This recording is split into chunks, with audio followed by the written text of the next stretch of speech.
coffee businesses. He holds a degree in agricultural economics from Queen's University, Belfast, and has spent more than 2 decades of his career in East Africa. So let's give a round of applause for our chair, Mr. Paul Stewart. It's over to you, sir.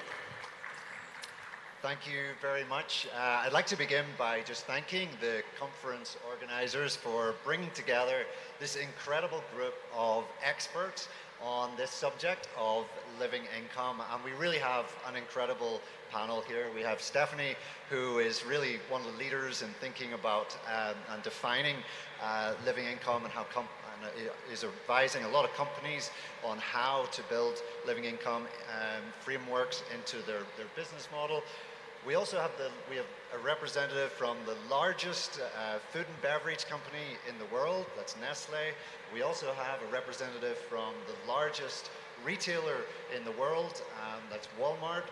So we really have some great perspectives on this subject. If you've never heard of the term living income, then you're in the right place, because you're really going to learn about what this means and what it really means to your business or whatever entity that you're working for. And if you are familiar with living income, then we have something for you as well, because we have some great examples of success stories. We're really talking about true impact on the ground in this session, and we're going to hear some fantastic stories of impact that we believe can be replicated and taken to scale. You know, our conference theme is sustainability through circular economy and regenerative agriculture. And living income is absolutely at the core of sustainability and regenerative agriculture. Regenerative agriculture isn't just about reducing carbon emissions, healthier soils, and greater biodiversity. A regenerative coffee farm must have at its center a family who are thriving, not just surviving. We have 3 excellent speakers and 3 panelists today who are going to share their perspectives and join us in what I expect is going to be a very lively discussion. Our first speaker is Dr. Stephanie Daniels. Stephanie is a Senior Program Director at the Sustainable Food Lab, where she manages impact and learning partnerships focused on living income and sustainable livelihoods. She's co-founder of the Living Income Community of Practice, and she serves as the Alliance for Living Income in Cocoa and co-facilitates the ICO technical workstream on living prosperous income. Stephanie, up to you.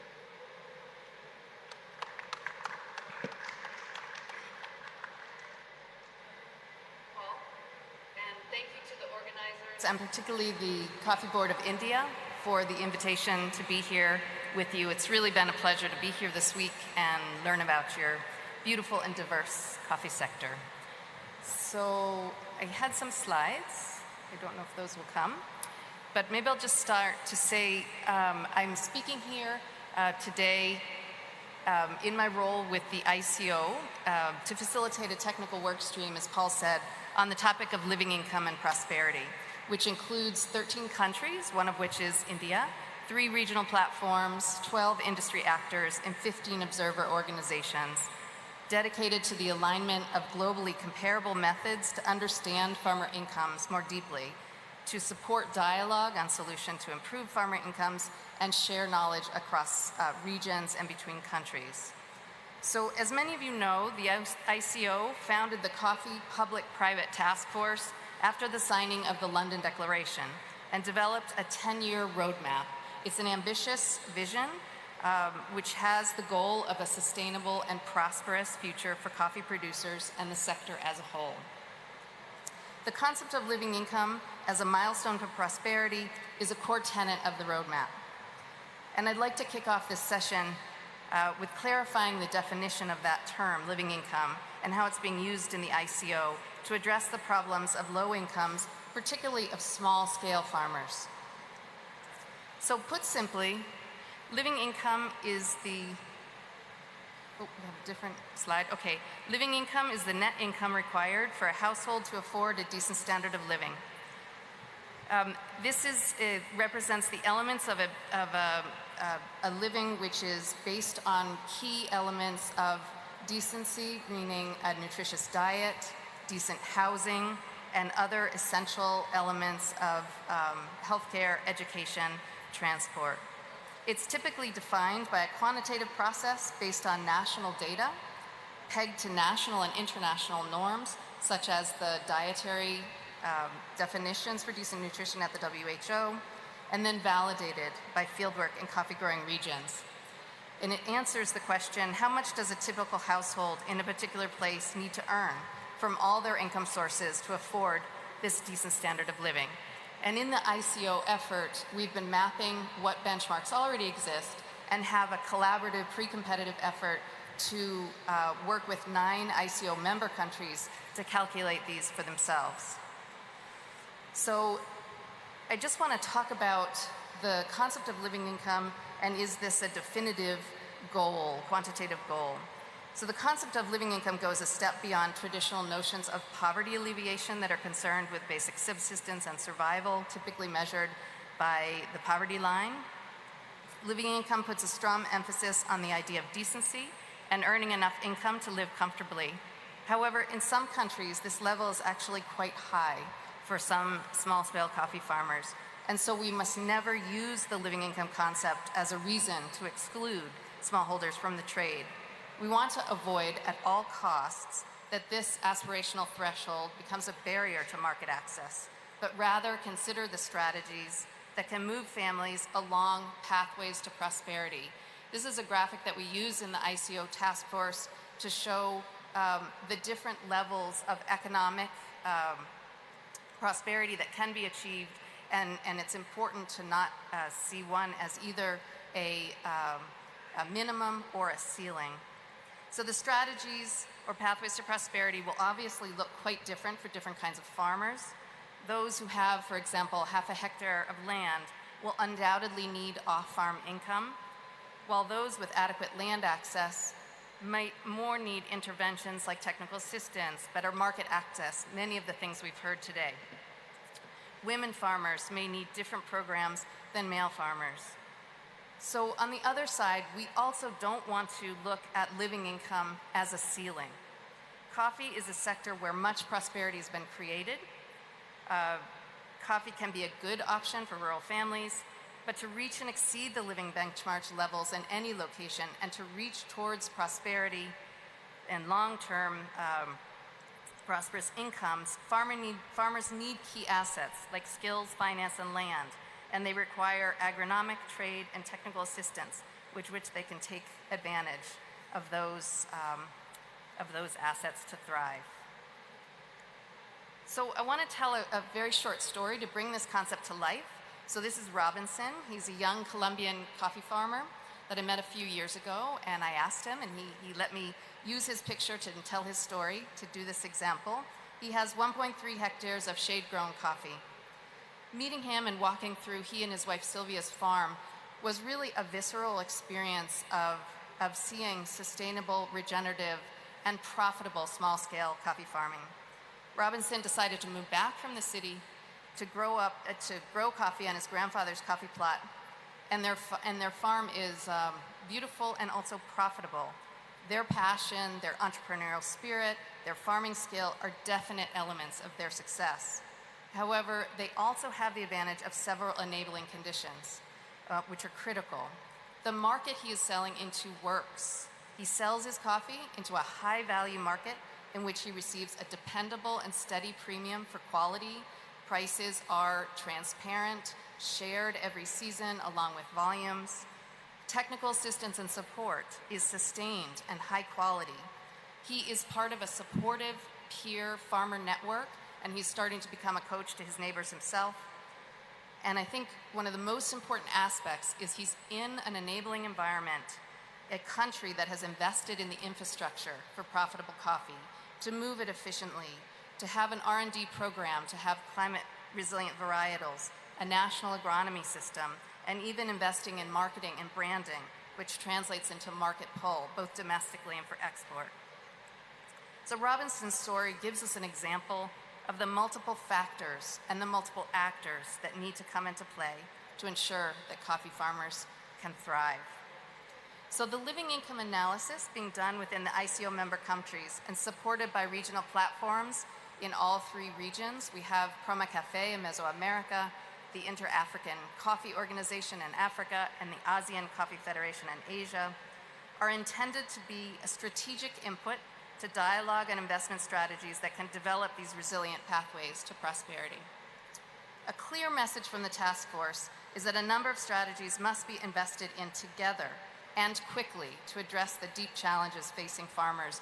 And all of these, I think all of them have been talked about at the conference so far. For example, a better financing ecosystem, including that for global R&D, a global system for payment for ecosystem services that actually works for smallholders, deeper investment in the enabling environment, such as healthcare, infrastructure, education, increasing the demand and the value addition in domestic markets and interregional trade, increasing transparency of pricing, value distribution, and value addition, mechanisms that can both stabilize and protect incomes in periods of shock, either climate or market shocks, and finally, as we heard on the last panel, mechanisms to ensure all countries understand and are prepared for the changing regulatory environment.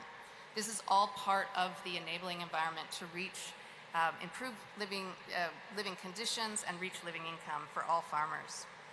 So to close, I just want to say, again, underline the point of shared responsibility and the need for distributed leadership in the sector.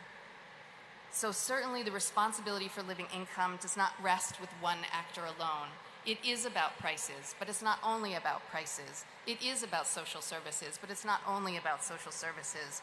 We need the industry to step up and ensure farmers are receiving stable and fair prices that allow them not only cover their cost of production, but also support them to manage climate risks and improve yields. Origin governments surely need to invest in the proactive and well-resourced policies that we see in many countries that build an enabling environment for both coffee and other forms of agriculture. Importing governments need to co-invest in a just transition for farmers, especially if higher environmental and social outcomes are being demanded. And multi-stakeholder and intergovernmental organizations like the ICO need to continue to support the global dialogue on those issues that cannot be solved at the national level. And with this enabling environment, farmers themselves, the key ingredient in the cup of coffee, will be able to continuously improve their operations, to innovate, to invest in their farms, and to be dedicated to producing quality and regenerative coffee. So this is not an easy challenge, and I think having an aspirational vision is still worth it. It allows the sector to quantify what it will take to get there, and I deeply appreciate the opportunity to be here and have this conversation with you. Thank you.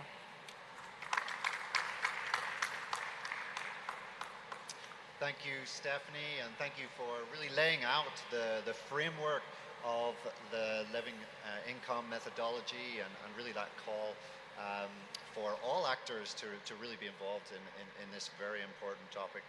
We're now going to turn our attention to some great examples of work that's being done by different organizations and businesses to really strive to support increases in incomes to go beyond living income. So our second speaker is Mr. Sanjay Kajaria, who is the Director of Corporate Affairs and Sustainability at Nestle India. With over 30 years experience in the food industry, Sanjay has steered impactful community initiatives focused on nutrition awareness, rural development, water and sanitation facilities that have touched the lives of over 10 million beneficiaries.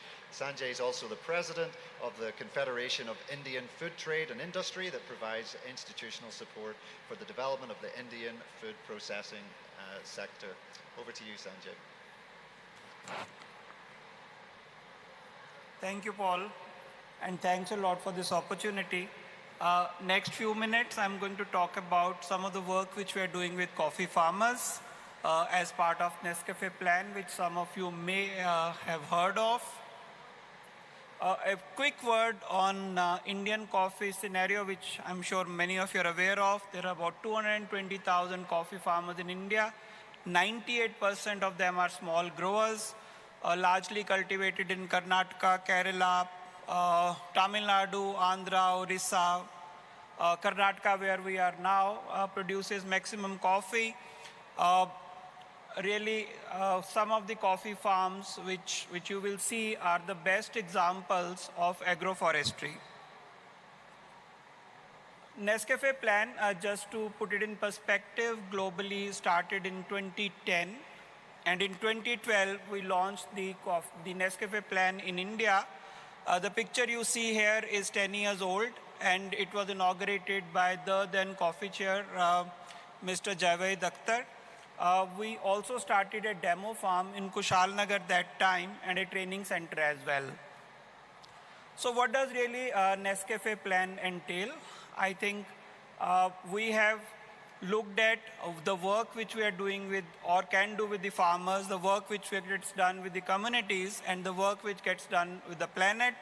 As far as farmers are concerned, the ambition and aim is that we are enabling healthier and happier lives. On community, helping communities really thrive, not only the coffee farmers, but communities at large, and planet, and what we are discussing for last couple of days here, really how to make sure that the sustainable practices and the work which we are doing make sure that the fields remain for the generations to come as well.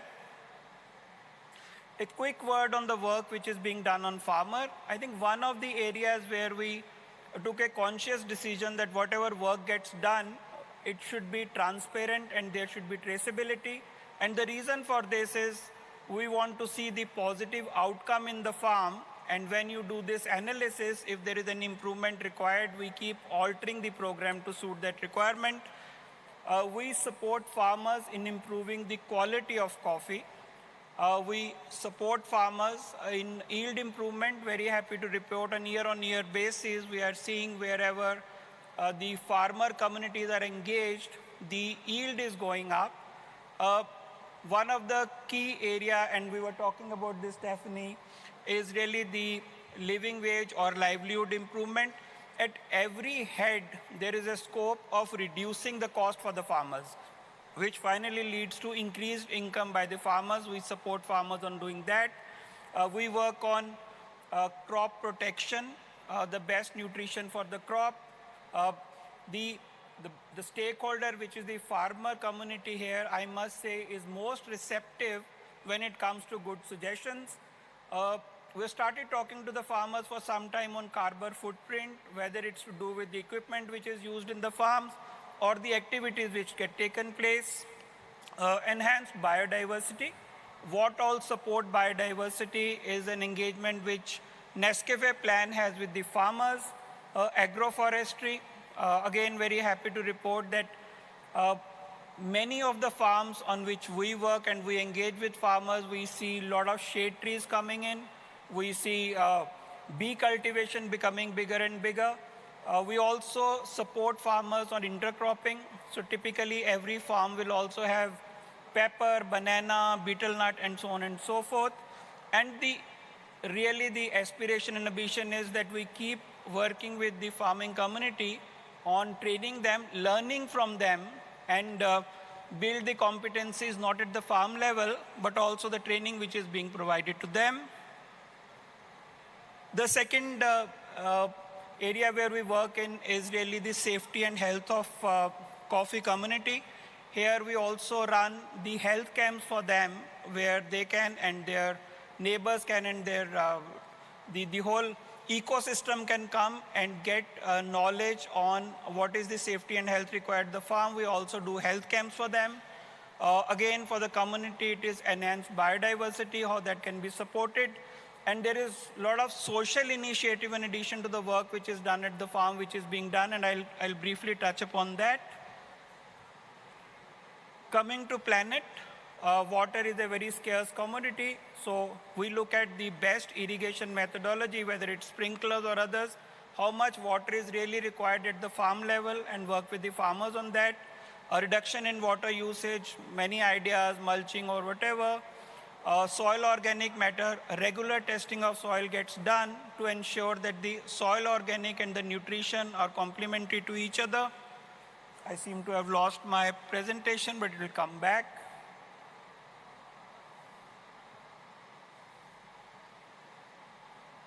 Anyway, to continue with that, we also look at soil erosion and how to make sure that the erosion of the soil doesn't happen, and what are the actions which farmers along with other stakeholders can take. And lastly, in this area, we also look at working with communities and to see that how do we create an ecosystem where everyone is conscious about how to reduce, let's say, greenhouse gas emission. Sometimes it is by action which it, can you see the presentation now? Thank you. A lot of work on soil health assessment and what nutrient needs to go to make sure that the crop retains that health. And year on year, it gets tested whether the soil health is going down, deteriorating, or getting better. I brought you some pictures from the demo farm which we have in Kushalnagar. You can see the classrooms. Really, this is a document which has been created with the help of very knowledgeable and experts. We call it Nescafe Better Farming Practices. The farmer colleagues who come to these farms, they actually go through these practices, and some of these are really live example of what they do. A lot of our farmers, close to 3,000 now, are actually engaged on 4C compliances. Soil health management is also shown at the demo farm. In addition to this, we also try and create some social work around the farming ecosystem. Some pictures you see here, I mentioned about the medical camp for farmers and also people who work in those farms. We put water fountains in schools to encourage students to learn the value of clean drinking water and also provide these fountains to them. Very happy to report that they then become the ambassador for water conservation, preservation, and clean drinking water. The sanitation facilities are put in schools where the girl child comes. And again, we have seen that the attendance is increased when we see the sanitation facilities being put in these schools. We have been working on this, as I mentioned, for last 12 years globally and 10 years in India. But now we are going to have a plan which we call Nescafe Plan 2030. 3 areas really to look at. How to make sure that agroforestry, this is all part of region agriculture, helping the farming community, the farmers and the planet. What we are looking at, how to increase the agroforestry. We are also trying to see how we reduce GHG emission and how to increase and improve the livelihood for the farming community. I wanted to take you to the farms, but because of paucity of your time, that is not possible. So there is a short video which will encapsulate whatever I have been speaking for last few minutes. Hope you like it.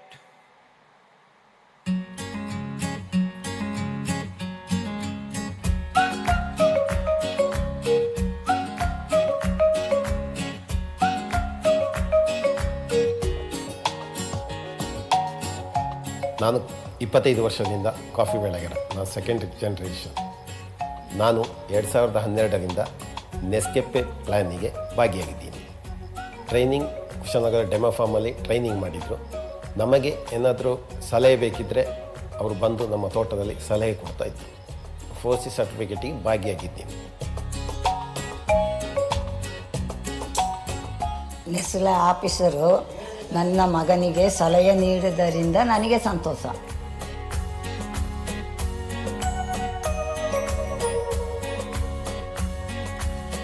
ನೆಸ್ಕಾಫೆ plan ಜೊತೆ ಕೆಲಸ ಮಾಡಲು ಶುರುವಾದ ಮೇಲೆ coffee ಕೃಷಿ ಬಗ್ಗೆ ಹೆಚ್ಚು ತಿಳಿದುಕೊಂಡಿದ್ದಾರೆ. ಇದರಿಂದ ನಮಗೆ ಸಹ ಉತ್ತಮ ಸಲಹೆಯನ್ನು ನೀಡುತ್ತಿದ್ದಾರೆ. ನಮ್ಮ ಸುತ್ತಮುತ್ತಲಿನ ಶಾಲೆಯಲ್ಲಿ ನೆಸ್ಲೆಯವರು ಮಕ್ಕಳಿಗೆ ಕುಡಿಯುವ ನೀರಿನ ವ್ಯವಸ್ಥೆ ಹಾಗೂ ಹೆಣ್ಣು ಮಕ್ಕಳಿಗೆ ಶೌಚಾಲಯ ವ್ಯವಸ್ಥೆಯನ್ನು ಮಾಡಿರುವುದರಿಂದ ಮಕ್ಕಳಿಗೆ ಉತ್ತಮವಾಗಿದೆ. ಹಾಗೂ ನೆಸ್ಲೆಯಿಂದ ಬರುವ ಹೆಚ್ಚಿನ ಆದಾಯದಿಂದಾಗಿ ನಮ್ಮ ಮಕ್ಕಳ ಶಿಕ್ಷಣ ಹಾಗೂ ನಮ್ಮ ಜೀವನ ಶೈಲಿ ಉತ್ತಮವಾಗಿದೆ. ನೆಸ್ಕೆಫೆ ಪ್ಲಾನಿಂದ ಉತ್ತಮವಾಗಿ ಮಣ್ಣು ಪರೀಕ್ಷೆ, ವೇಸ್ಟ್ ಮ್ಯಾನೇಜ್ಮೆಂಟ್, ಉತ್ತಮವಾಗಿ ವ್ಯವಸಾಯ ಪದ್ಧತಿ ಕಲ್ತಿದ್ದೀನಿ.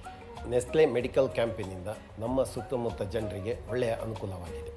ನಾನು ಸಾಯಿಲ್ ಟೆಸ್ಟ್ ಮಾಡಿದ್ರಿಂದ ಗೊಬ್ಬರ ಕರೆಕ್ಟಾಗಿ ಹಾಕ್ತಾಯಿದ್ದೀನಿ. ಕಾಫಿಯಲ್ಲಿ ಈಲ್ಡು ಜಾಸ್ತಿ ಆಗ್ತಾ ಉಂಟು. ನೆಸ್ಕೆಫೆ ಉತ್ತಮ ವ್ಯವಸಾಯ ಪದ್ಧತಿಯಿಂದ ನನ್ನ ಕಾಫಿಯ ಕ್ವಾಲಿಟಿಯು ಇಂಪ್ರೂವ್ ಆಗಿದೆ.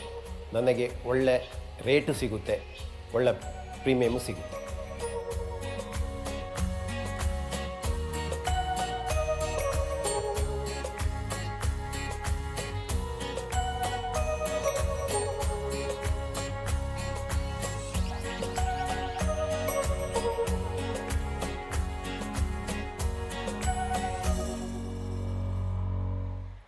Thank you very much for your attention.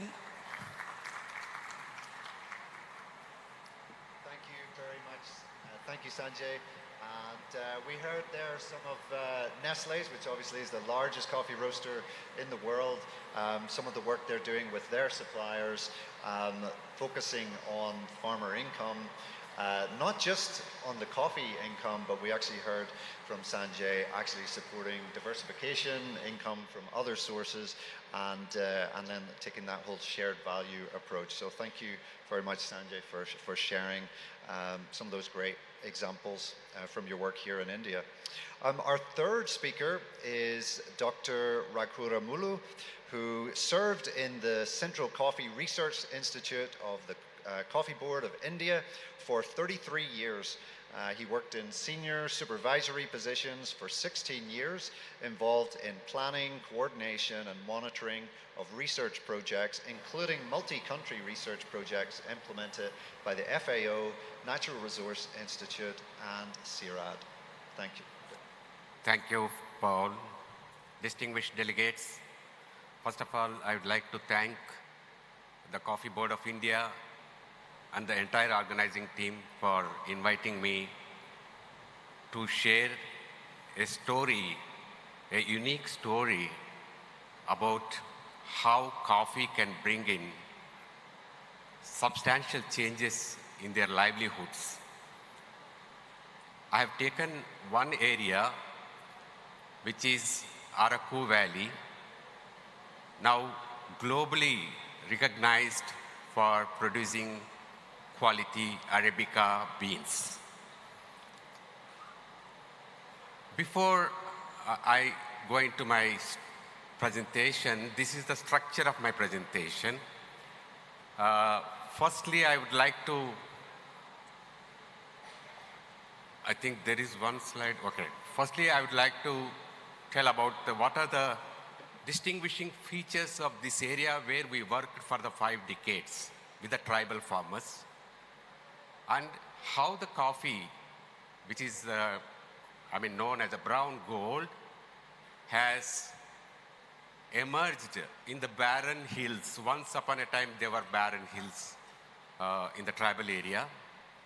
How it impacted the livelihoods of these native indigenous tribes. And after achieving the success of this program, the recent initiatives taken by the Coffee Board of India to replicate the same in other tribal regions in the country. If you look at the coffee growing map of India, the area which is shown as a brown brown color is a traditional coffee producing area which contributes close to 95 to 96% of the production of the country's coffee production. These traditional areas are basically located in the Western Ghats. You can see in the map on the Western Ghats, which are called as one of the hottest biodiversity hotspots in the world, and we consider them as lungs of India. So they are the biodiversity-rich forest, evergreen forests. On the other hand, what you see in the green color is the Eastern Ghats. Eastern Ghats are not as continuous as Western Ghats. They are discontinuous hills, mostly inhabited, especially in the area which is demarcated in yellow circle, that area is actually inhabited by indigenous tribes, remote, poor, illiterate tribes. So what is the comparison between the traditional coffee growing areas in the Western Ghats and the coffee grown in the Eastern Ghats by tribal people?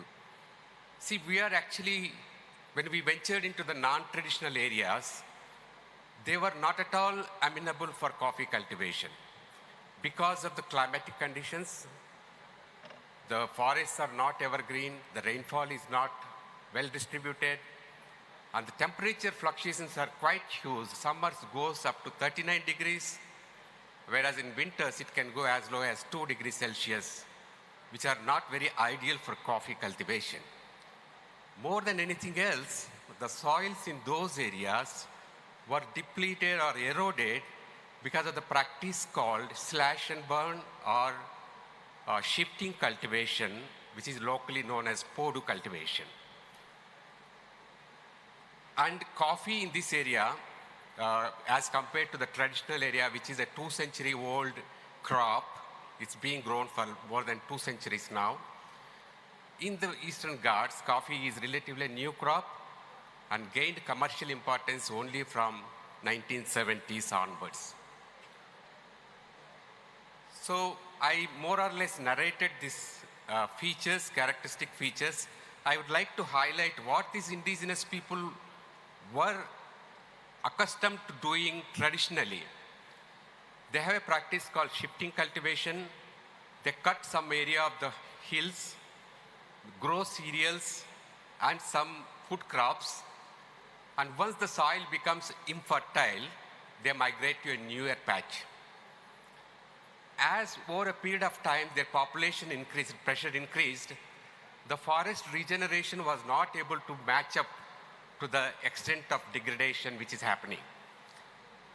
That's why they were again pushed into absolute poverty. Their income levels were going very low. Earlier, in fact, they were living in a very harmonized manner. Because of the low population, vast areas, they were able to come back to the same place where they cut forest some 20 years ago and again cultivate. That was not available to them. So they do collect forest produce like wild honey and medicinal herbs to gain some other income for their living. But their lives were never, they were not having access to better markets because of the remote locations.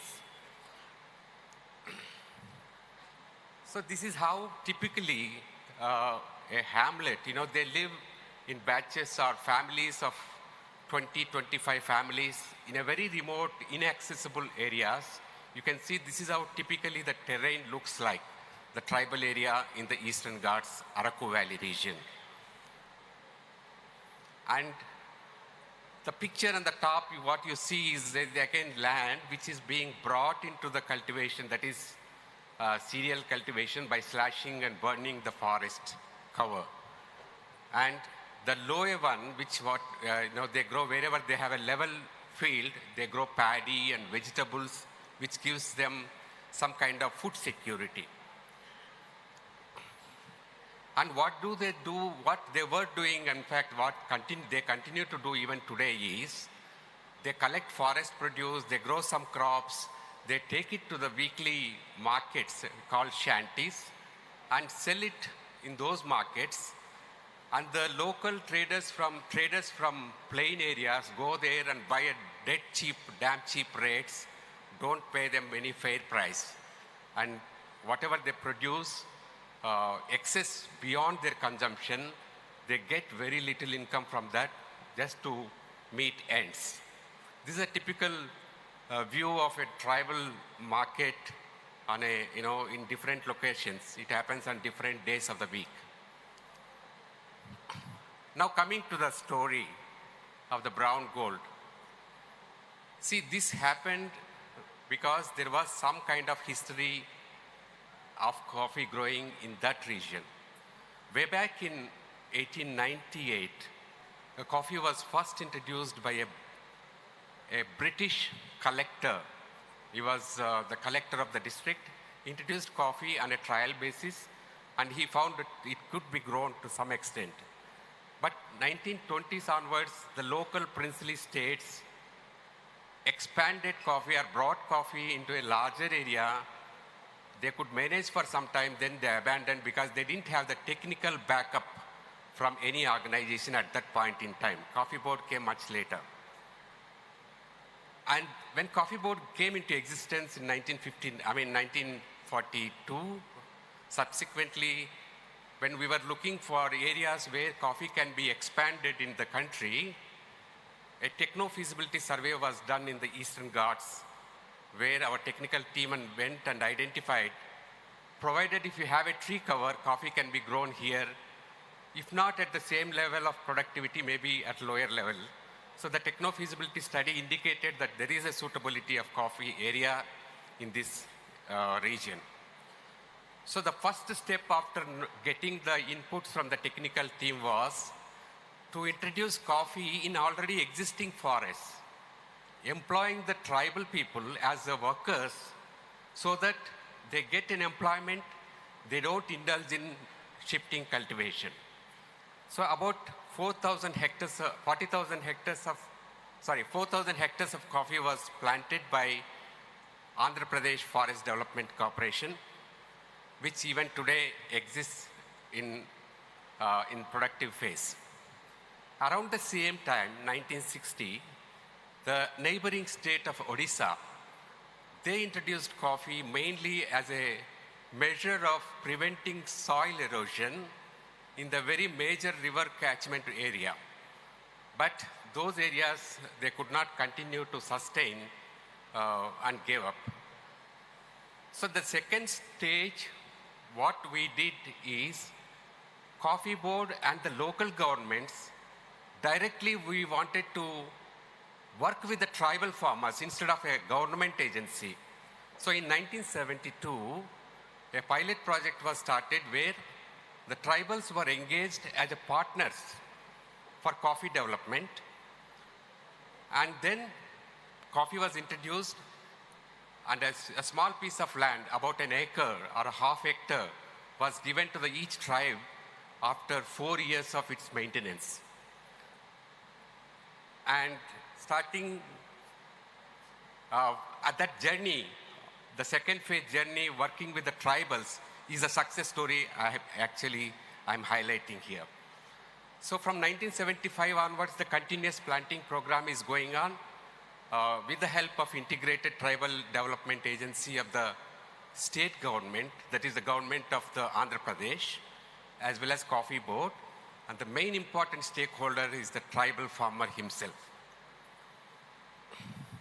So to actually provide technical backing to the entire program, Coffee Board has set up a very extensive research and transfer of technology network in these non-traditional areas, starting from 1972.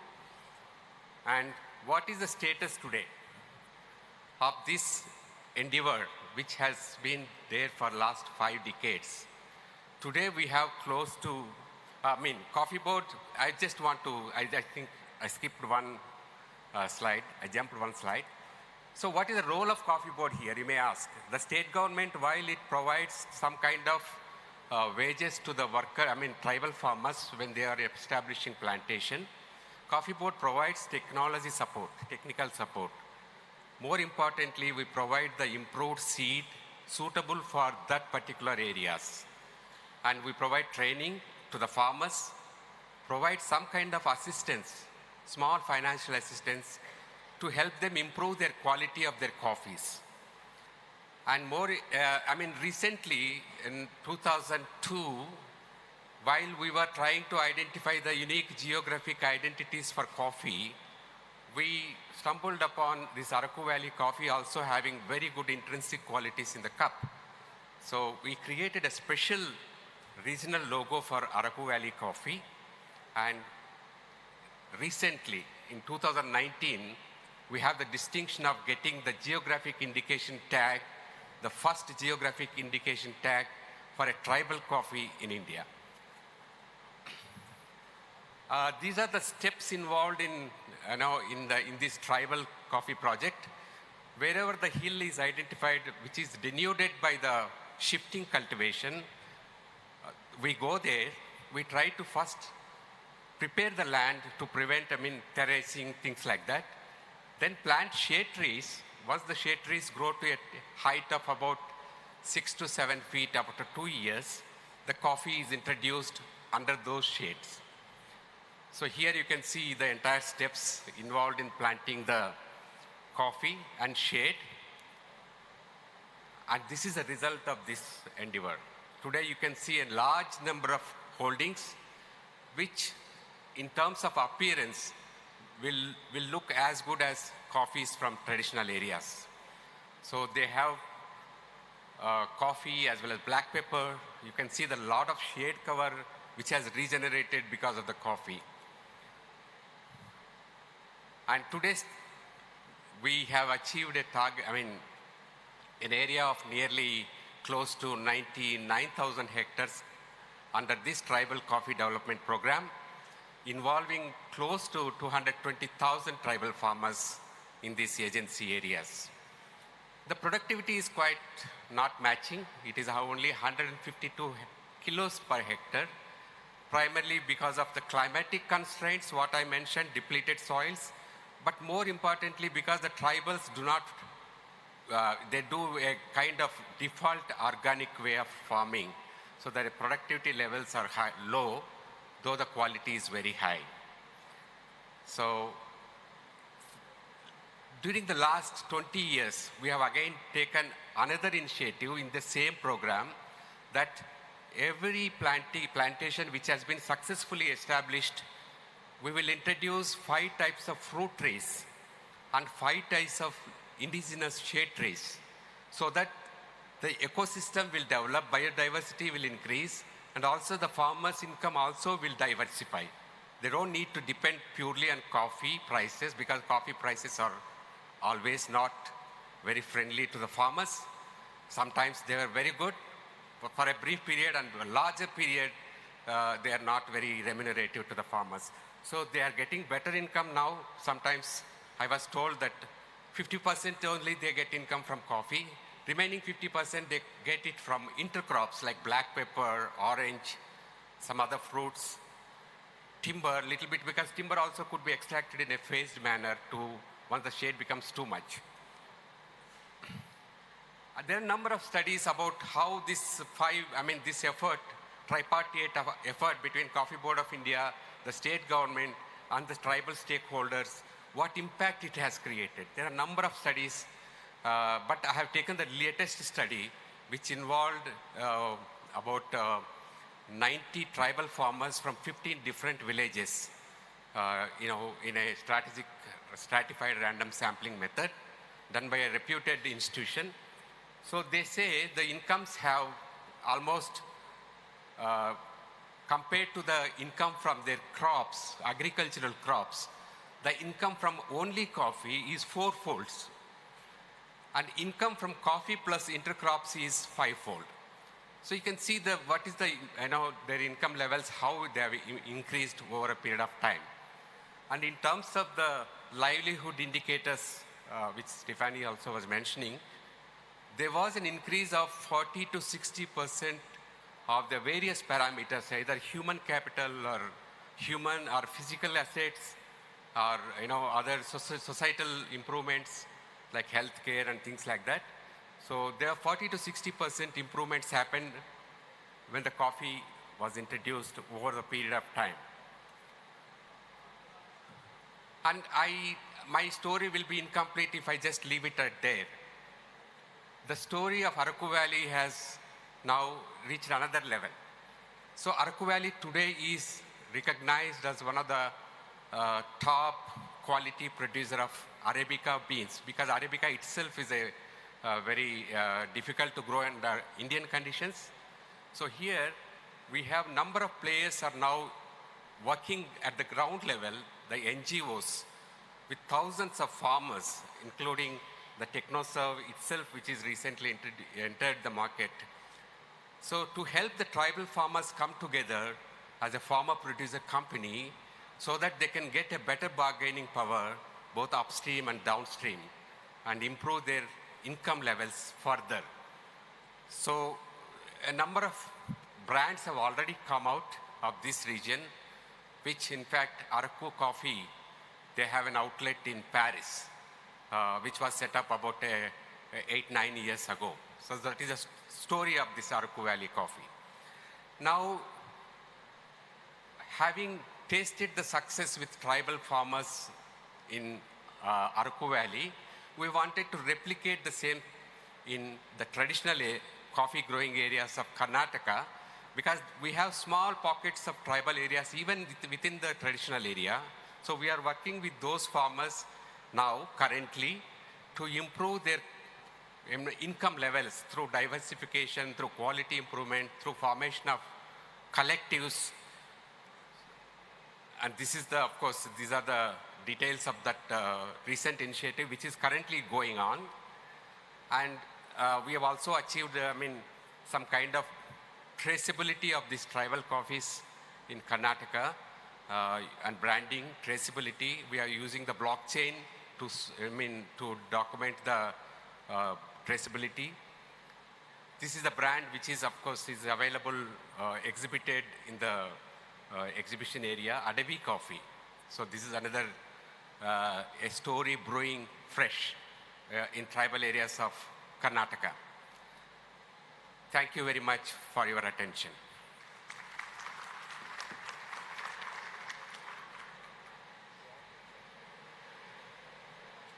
Thank you very much, Dr. Raghuramulu. That was a great presentation, a great example of how a government-led initiative can really change a landscape and really demonstrate how coffee can really be a source of good, not just for those former livelihoods, creating more sustainable incomes in the long term, but also showing how coffee can really help to protect the forest. And I think that's just fantastic. I would strongly encourage you, if you have never tasted the coffee from Araku Valley, please go to the exhibition hall and find one of the booths that are promoting the coffees. I know one which is a DV brand you can look for, and that's the only coffee I've been drinking, actually, I must admit, the last couple of days, and it really is some of the finest specialty coffees in the world. So if you haven't tasted it, you've really got to go taste it.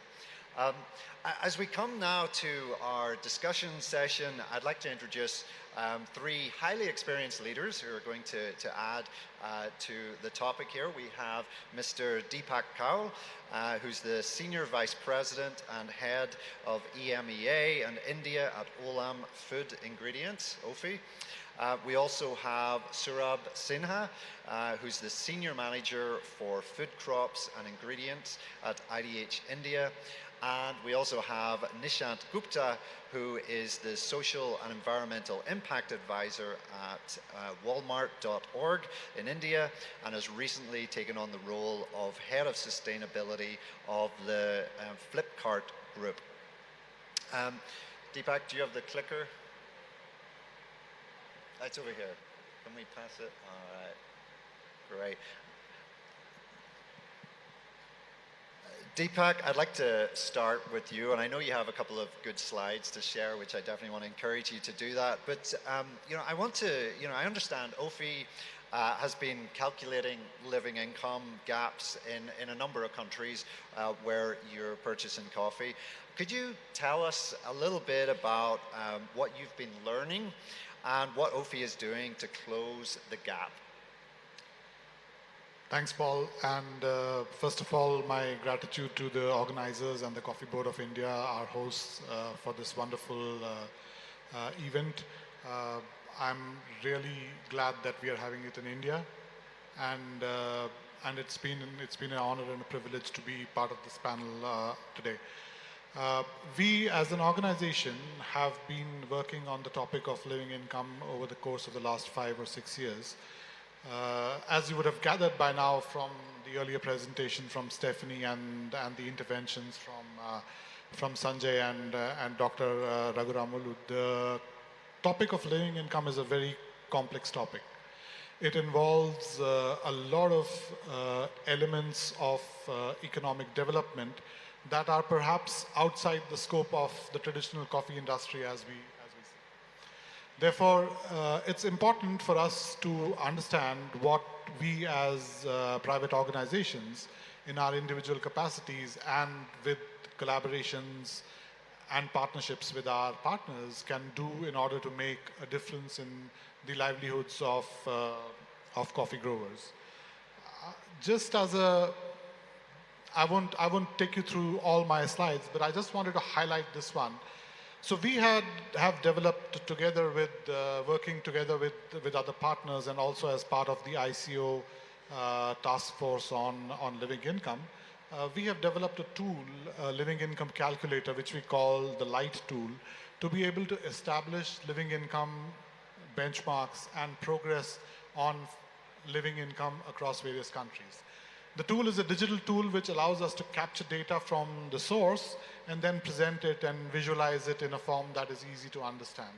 As you would see, we are able to track over time the change in the living income or the change in the income, the farm income that the farmer derives from his coffee and also from additional sources of revenue that he might have. The chart on the bottom left shows the progress of a particular project or a particular farmer group that we are working with from 2019 to 2021. And there is a substantial increase in terms of the living income of that group. Similarly, there are other visualization tools which help us to segment and see how the programs have been progressing. I think the critical element in all of this is to be able to identify what is it that we actually want to do. And we start the entire process by means of a segmentation exercise where we use two levels of segmentation. The first level is the segmentation of production types or production systems.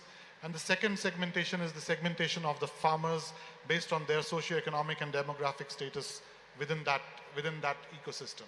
And that allows us to then customize and tailor-make solutions which can then be used to help farmers improve their livelihood. We have now projects running across 6 countries, and I have 2 examples here, one from Uganda and the other one from Honduras.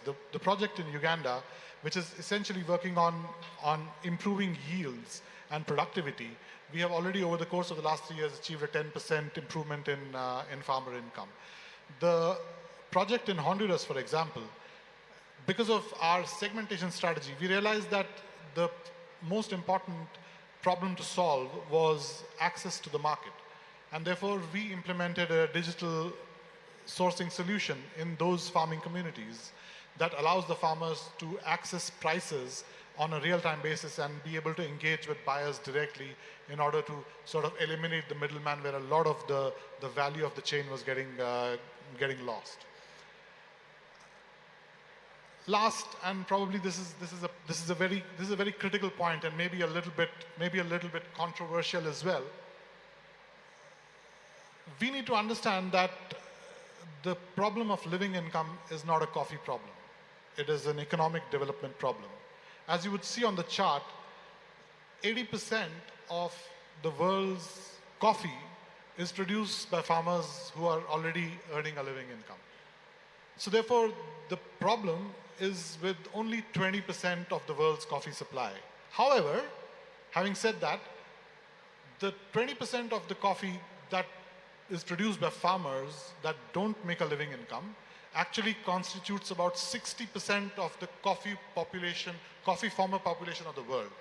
So therefore, it's a bit of a distribution problem in terms of identifying the farmers or the farming communities which are not making a living income and therefore addressing solutions to those communities. We have heard in the earlier panels today that with regulations, with increasing concentration around specific origins, this exacerbates the problem of the more marginalized and the more vulnerable coffee producers. And therefore, we need to consider a more holistic approach towards identifying actual solutions that can be deployed on the ground and which will help alleviate the problem of living income. Thanks, Paul. Thank you very much, Deepak. And I think that is a fantastic point to make. Like, we're not talking about all coffee farmers here who need support to reach and exceed the living income, but we need to be targeted, and I think that's really important. I want to come to Saurabh. So we've heard some examples of public sector, and we've heard some examples of private sector initiatives to improve coffee farmer livelihoods. At IDH, you focus on bringing together these public and private sector actors to collaborate. Could you share a bit about on how IDH is doing this?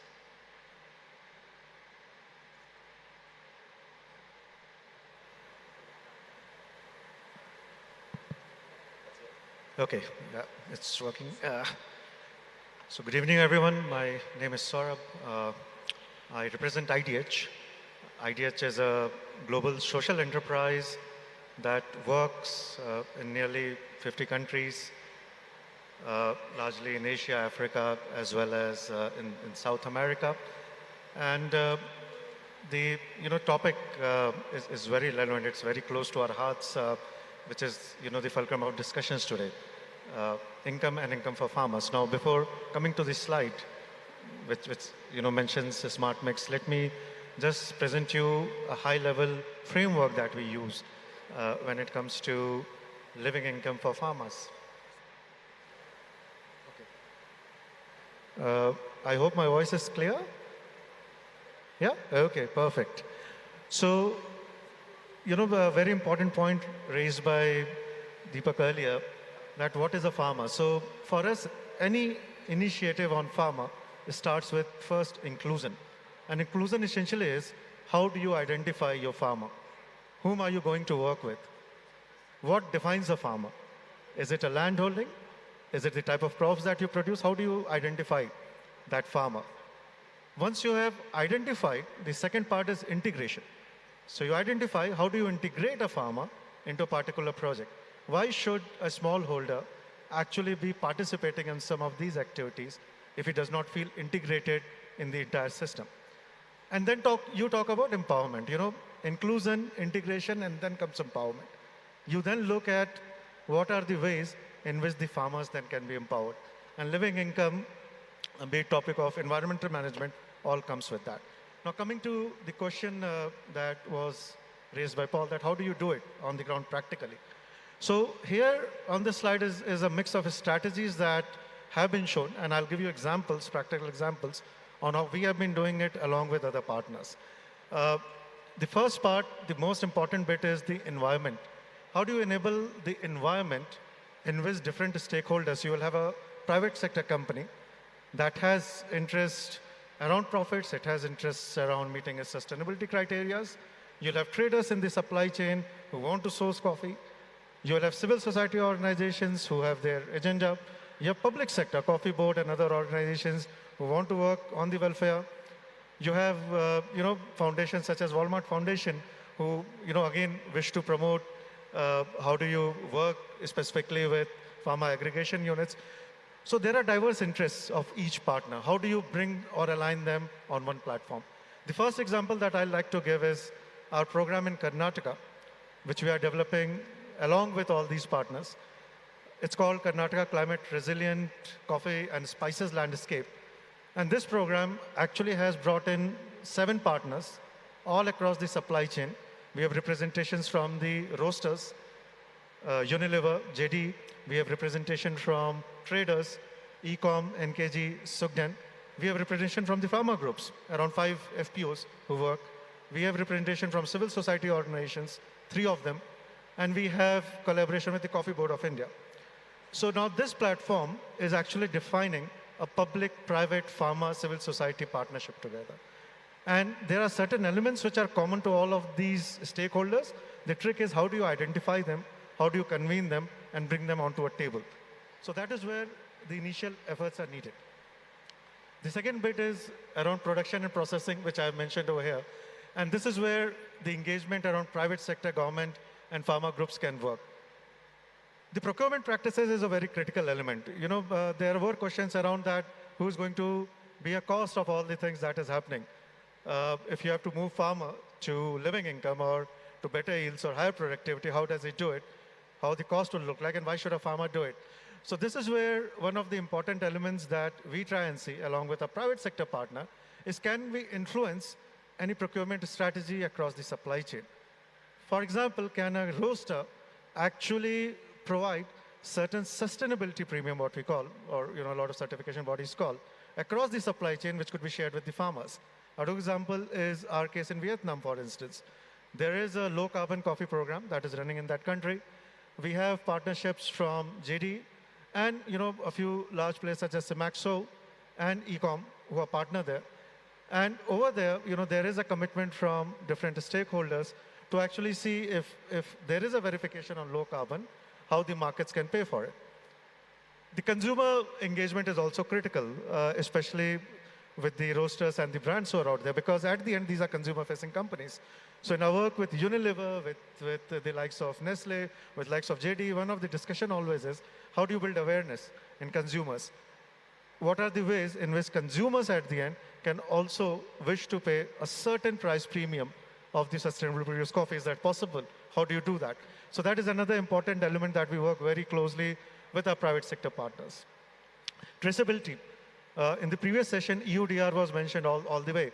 I think rather than talking of EUDR, let's talk about traceability. EUDR is a compliance requirement, but the key area behind EUDR is around transparency and traceability.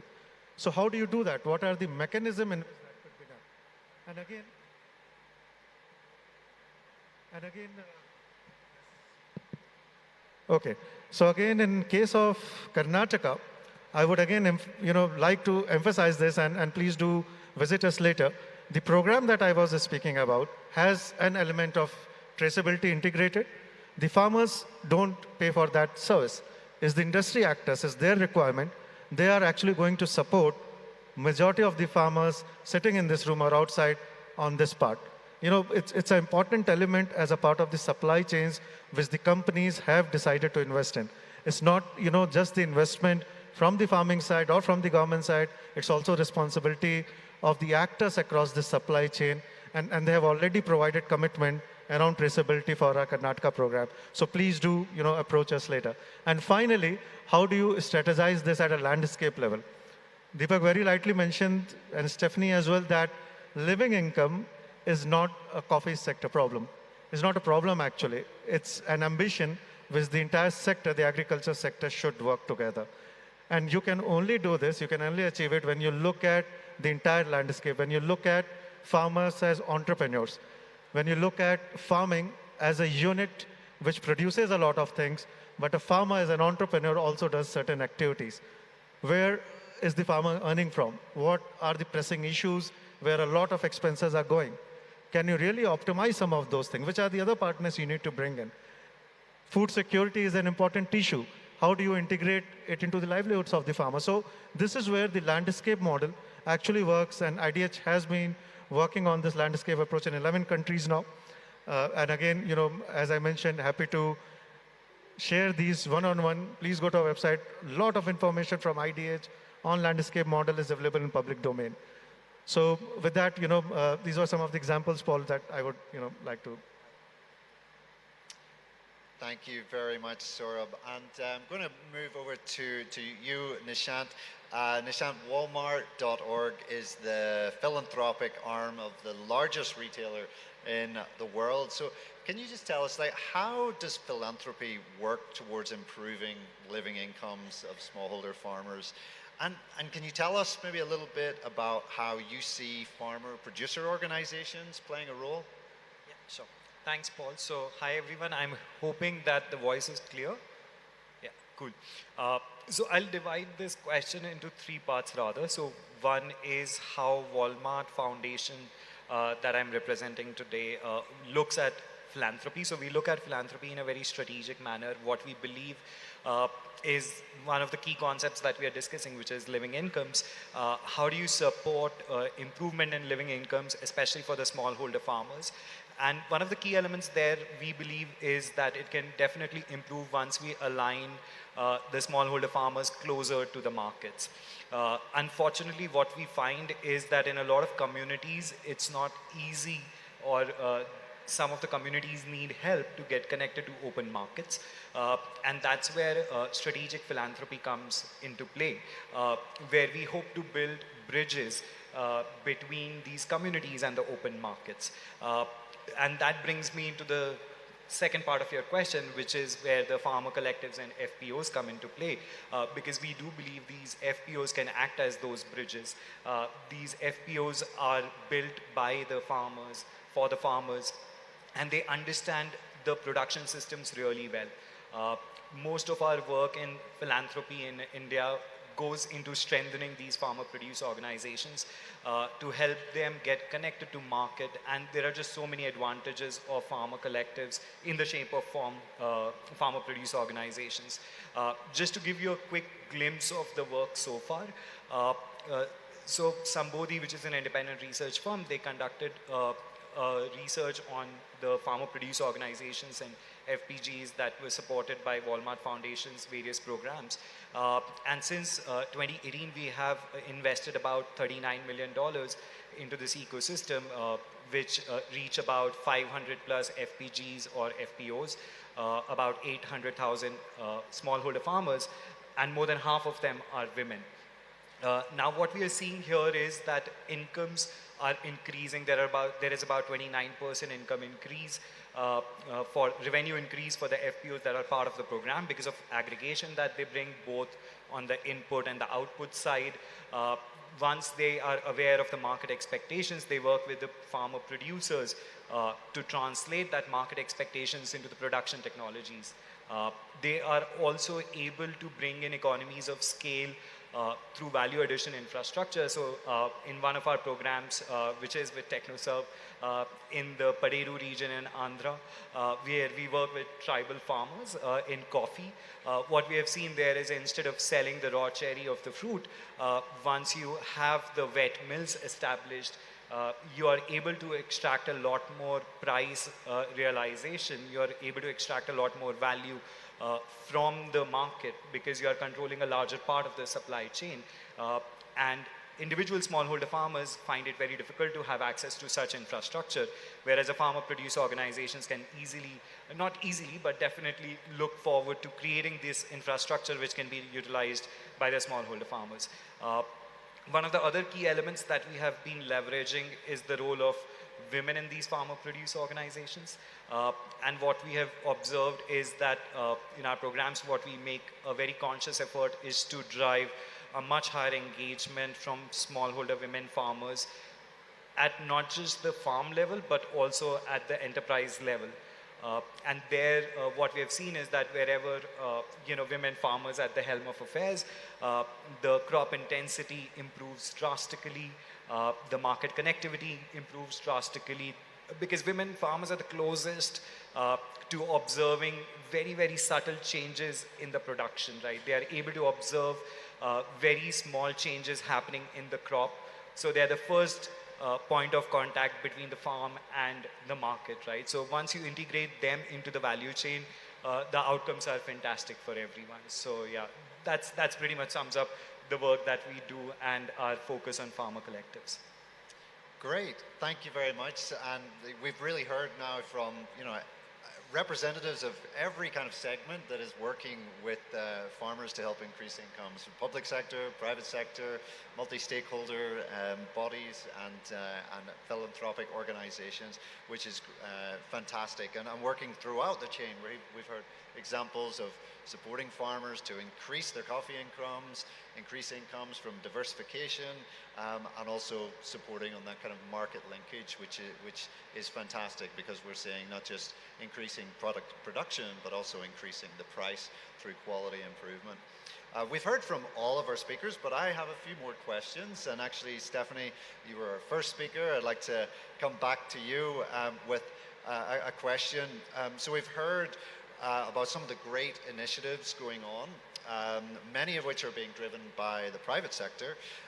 Are there other key opportunities to increase farmer incomes that you would like to see the public and private sectors doing more of? Thanks, Paul. I mean, obviously, there's lots of other things we could be doing. And we've heard a lot of the solutions. I think I want to build on something you said about the voice and ownership of farmers. And I think we need more farmers. We should have farmers on the panel with us, and it would be great to have more women farmers on the panel with us. So I think that's not just for representation, but actually to have decision-making power. So how can we look at the efforts we're doing? How could private sector learn from the evidence you're gathering in the Walmart Foundation projects? How could the Nescafe project share some of the agronomic learnings with your suppliers and farmer organizations? How could there be different investment vehicles for small farmer-owned businesses? I think there's much more need for investment in some of the ground-up solutions. Of course, those have high transaction costs, so we've been talking earlier around investment vehicles. And maybe just one other thing that the ICO, I think, is really trying to do is more cross-sector learning or interdisciplinary learning. So the evidence that we have from the Araku case, can we learn from that for other countries that might be considering or have the capacity to think about large-scale transformational landscape-level investments? So those are a few ideas. Thank you, Stephanie. And I'm going to kind of leverage off that and come to you, Sanjay. Obviously, Nestle being the biggest coffee roasting company in the world, some would say the company has the greatest responsibility. You spoke about what the Nescafe plan has been doing over the past 10 years, but maybe to some of the ideas that Stephanie has mentioned, I'd love to ask you, is the Nescafe plan working on any of those things, or what are really your plans for the next decade? Thanks, Paul. Am I audible? Yeah. So, I just briefly mentioned about Nescafe Plan 2030. We are going to build on what we have been doing for we started in 2010 globally, 2012 in India. So whether it's to do with soil health, biodiversity, agroforestry, all the work which is being done, that continues. What we are going to do more and more now is to look at regenerative agriculture, how it helps the farmer community and the planet. More specifically, we are going to look at buying 20% of the coffee through regenerative agriculture. And 100% coffee, our ambition will come from sustainable sourcing. We're also looking at reducing GHG emission, greenhouse gas emission. We want to be, as a company, net zero by 2050 and half that by 2030. Also looking at various ways in which farmer livelihood and the social conditions get better. So you will see a lot of things happening, but this is going to be continuity of what we have been doing for decades. It's only going to build on that, bringing more technologies there. Thank you. Great, thank you. I want to just touch on the issue of some of the threats and challenges of farmers being able to achieve living income. And Deepak, I'm going to fire this as one of the probably my hardest questions, which I've saved for you, because I think with your depth of experience in the coffee industry, you're probably best placed to answer this one. But farm fragmentation, this intergenerational kind of division of land is clearly one of the biggest challenges that we see, that results in many areas having majority of farmers living well below living income. And so my question for you is, just based on your experience and your in your role, you're kind of in touch with farmers and all the way through to the roasters. I just want to ask you, what do you think the coffee industry can do about that particular challenge? I think I agree that you've saved the toughest question for me, so thanks for that. I think the fragmentation of farm holding is a real concept, and there's no getting away from it. I think the way to deal with the fragmentation is to bring the smaller farmers together in collectives, the kind that Nishant mentioned. We have multiple examples across the world of farmer organizations working very well together, and we have examples of cooperatives and collectives not working that well together. The idea is to be able to take learnings from experiences and examples where things work very well and sort of transplant them in areas where we do believe there's scope for improvement. I think the other element around farmer fragmentation and the threat to the smallholder farmer is this whole vicious cycle of low prices leading to move away from the more marginalized farmers, consolidation amongst the larger producers. I think that's where probably the industry has a bit of a role to play, and quite honestly, the consumers have to be able to demand that from the industry in terms of having this whole diversity in the cup. The whole idea in the previous panel, if you were listening to it, was around what story will you tell the consumer if you only have coffee from 2 or 3 countries? So therefore, that is extremely important, and that will keep the small growers in countries which are marginalized engaged in coffee production and not drive them out of business. But in order for them to be viable and sustainable over a long period of time, we need to bring in structures in those communities, in those growing areas, to be able to aggregate and provide a collective approach towards commercialization of their produce. So that probably for me is the way forward. Great, thank you, Deepak. That was excellent two-part answer. Thanks very much. We only have a few minutes left, so actually I'm going to ask all of our panelists a question. I didn't tell them that I was going to ask them some of these questions, but I'd like to ask each of you. So we have leaders from public and private sector in the room here, from many different coffee growing countries. I want to ask you, what call of action do you have for these leaders? This is your chance to get your message out there. What message do you have for them? What do you want them to do? And I'm only going to give you a minute to answer this question, so you're going to have to be quite succinct. So I'm trying to decide which side to start. Saurav, you want to start? Do you want to use another microphone? First one on this difficult question. I think we speak about verification, transparency at farmer level. One thing, call for action, is verification, transparency, communication at all the levels in the supply chain.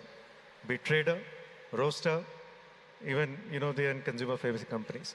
If there is enough transparency in how things are working across the supply chain, in what initiatives or programs are the company working towards across the supply chain, I think so that would be an important call for action for me. Why to stop at farmer level? Let's have the traceability right from the farm to the fork at each company, each organization level. So that's one call for action from my side, which I really hope is achieved.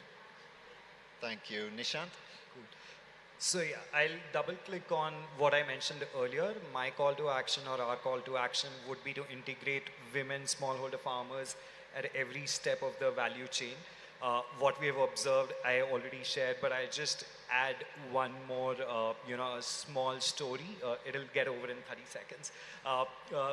And incidentally, there are some of the women CEO of the FPCs which are here today in the coffee exhibition area. And if you speak to them, you'll realize that a few years ago, they were not even recognized as farmers. But today, they're not just farmers, they're actually running business enterprises and thriving there. So I think if you look at the performance of these FPCs, which are being run by women, you will figure out what to do next, right? So yeah, that will be us. Thank you, Nishant. And Stephanie, to you. Yeah, I guess I would say that we should all organizations in the coffee sector, ask questions about either our programs, our trading practices, our investment strategies, our policies. Are they really building systems, long-term systems for shared reward and shared risk, particularly for the more vulnerable people in the coffee sector? So small farmers, farm workers, people with lower land sizes, really be critical about that and share both our successes and things that are not going well so that we can improve. Excellent. Thank you, Stephanie. Sanjay, to you. Very similar to what Stephanie said, I think across the value chain, if you were to look at it, and we saw some examples today, all of us know a bit. Farmer knows a lot. Farmer has actually, by virtue of the experiences, know what works for them. But at every end, whether it's a procurer or a processor or the policy maker, there is so much learning how to make sure that we accumulate that learning, aggregate it, and pass it where it's really required. I think if we all work together, we can really create magic. Thank you, Sanjay. And Dr. Raghumurula? Yeah. I think the more and more requirements from the buyers are certainly going to put more and more pressure on the living incomes of the farmers, especially the small farmers, especially the small producing countries per se.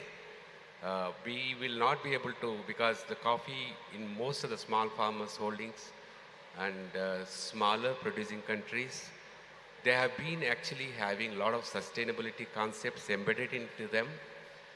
But whenever the prices are, fluctuating violently, whenever the low price scenario is there, the farmers have been really vulnerable. So I think there is a greater responsibility on the other half of the chain to actually enable the farmers, not only in terms of hand-holding, technology and other things, some kind of assistance, some kind of guarantee that their coffees will fetch a minimum price, which can actually help in bridging that gap in their incomes. That's my opinion. Thank you. And Deepak, you get the final word. So my call for action probably, and most certainly, is to the policymakers. I think we need to align needs, and policymakers both in producing countries and in consuming countries. I think we need to align needs and levels of readiness together and be able to formulate policy and decide implementation pathways in a way that will allow producing countries to be successful in terms of addressing to the needs of the consumption markets. Great, thank you very much. And with that, we conclude this session. I want to say a big thank you to all our speakers and panelists for being bang on time. That was pretty impressive. So thank you very much, all of you.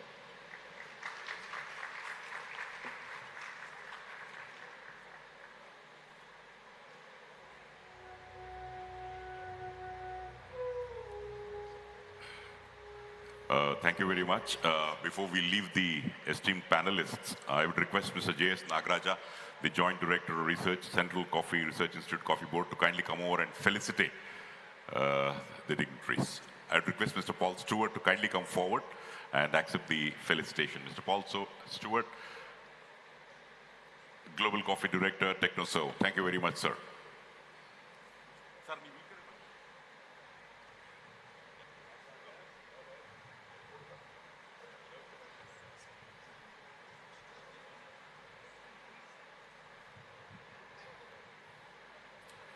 Ladies and gentlemen, a huge round of applause for Mr. Paul Stewart. Thank you very much.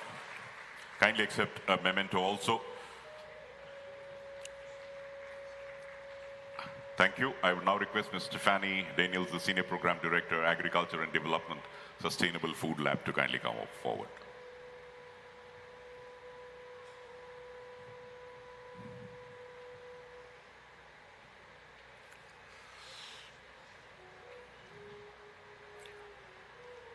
Thank you, Ms. Stephanie Daniels, for your presentation, and please accept a memento also.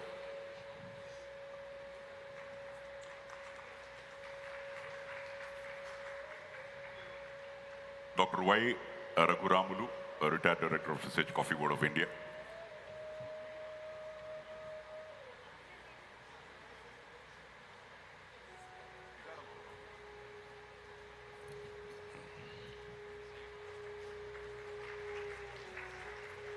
Thank you. I would also request Mr. Sanjay Kajuria, the Director, Corporate Affairs and Sustainability, Nestle India Limited.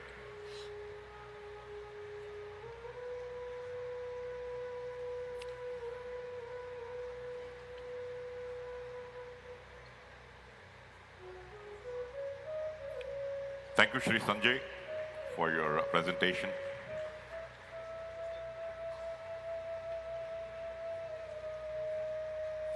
And now we move on to the stalwarts of the panel discussion. Mr. Deepak Kaul, Senior Vice President and Head EMEA and India, Olam Food Ingredients.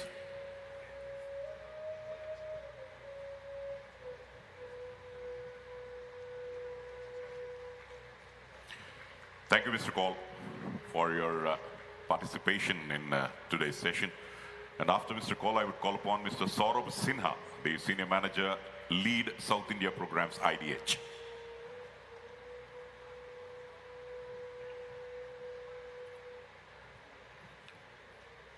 Thanks, Mr. Sinha, for your presence.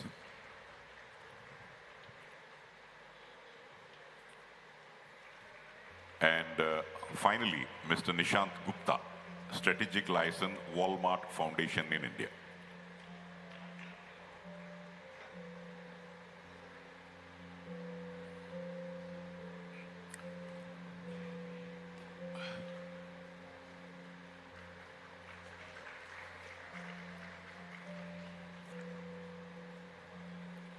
Thank you very much. Yeah, I would request all the panelists to kindly come forward, and Mr. Nagaraja and all will have a photograph. So as the photograph is being taken, well, ladies and gentlemen, we could see a lot of photographs being taken by the esteemed participants, but some of you have forgotten one important place, that is near the registration counter, wherein you get the picture of Western Ghats, and as we talked in the inaugural session, from seed to cup, how the coffee is grown and made in the Western Ghats. Artists and creative directors have worked very hard to make that Western Ghats near the registration counter. If you have any doubts, you can ask the volunteers, and they will tell you more about the Western Ghats location here at the Palace grounds. And in a short while from now, we're going to have a musical evening. Coffee Board Government of India will invite you, is already invited all of you for the musical evening. And this will be followed by a heartfelt thanksgiving to our sponsors. So let's give a round of applause for all the panelists. And yes, the serious part of it of today is over. We see you all tomorrow morning at 9 a.m. But the entertainment is going to unfold in the next 20-25 minutes. So all of you stay back, enjoy the entertainment, and before you can also go over to the Western Ghats and take some pics. Thank you very much. Namaskara, and all of you, please take care.